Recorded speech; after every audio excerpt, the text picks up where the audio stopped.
ಭಾರತೀಯ ತೋಟಗಾರಿಕಾ ಸಂಶೋಧನಾ ಕೇಂದ್ರದ ವತಿಯಿಂದ ಬೆಂಗಳೂರಿನ ಹೆಸರಘಟ್ಟದಲ್ಲಿಂದು ಸಮತೋಲಿತ ಗೊಬ್ಬರದ ಬಳಕೆ ಕುರಿತು ಆಯೋಜಿಸಿದ್ದ ವಿಶೇಷ ಜಾಗೃತಿ ಅಭಿಯಾನವನ್ನು ಐಐಎಚ್ಆರ್ ನಿರ್ದೇಶಕ ತುಷಾರ್ ಕಾಂತಿ ಬೆಹ್ರಾ ಉದ್ಘಾಟಿಸಿದರು.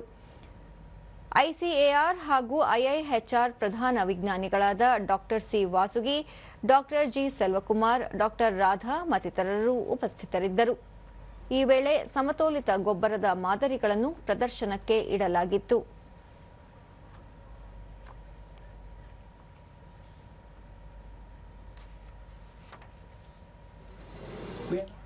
ಬಳಿಕ ತುಷಾರ್ ಕಾಂತಿ ಬೆಹ್ರಾ ಮಣ್ಣು, ಗೊಬ್ಬರ, ನೀರು ಇತ್ಯಾದಿಗಳು ಸಮತೋಲಿತವಾಗಿ ಬೆರೆತರೆ ಸಿದ್ಧವಾಗುವ ಗೊಬ್ಬರವು ಬೆಳೆಗಳು ಹಾಗೂ ಪರಿಸರಕ್ಕೆ ಹಾನಿ ಮಾಡುವುದಿಲ್ಲ.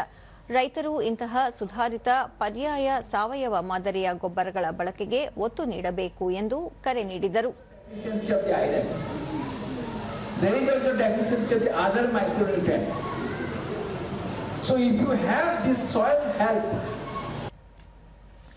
ಸೆಲ್ವಕುಮಾರ್, ಮಣ್ಣಿನಲ್ಲಿನ ಬ್ಯಾಕ್ಟೀರಿಯಾಗಳ ರಕ್ಷಣೆ ಮಣ್ಣಿನ ಫಲವತ್ತತೆಯನ್ನು ಹೆಚ್ಚಿಸುತ್ತದೆ.